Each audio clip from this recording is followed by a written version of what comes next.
कि बनाने में जिनको जमाने लगे हैं वही आज हमको सिखाने लगे हैं, और जिनको बताया था चलना संभल संभल कर वो हवा में कबूतर उड़ाने लगे।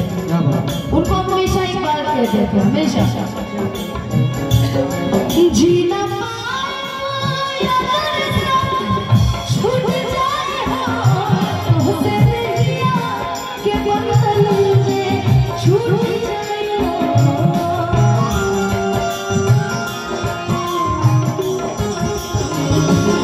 मन के नगारे से लग जाए हो साथ पाए ना किस भूल जाए हो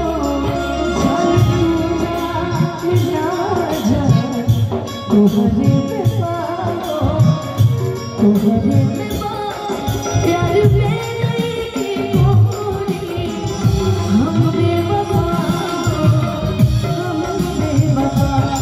चाहे बतिया तुम्हारा चाहे मनमाना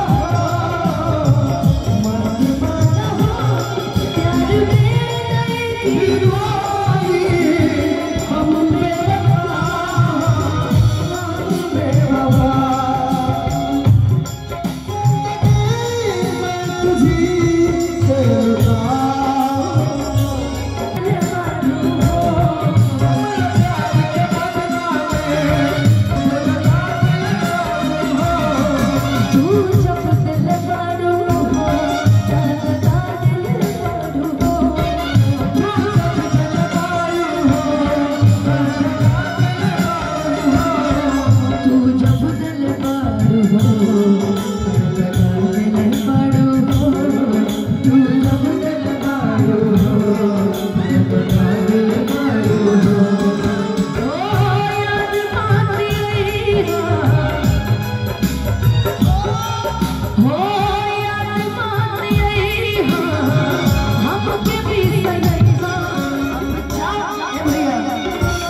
इधर आओ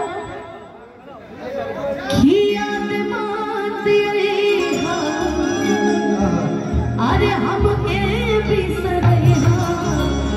तुम लड़कियों की तुम्हारा दिल नहीं टूटा है। अब पता हमारे सब दोस्त क्या गाते हैं कि दिल देता है रो रो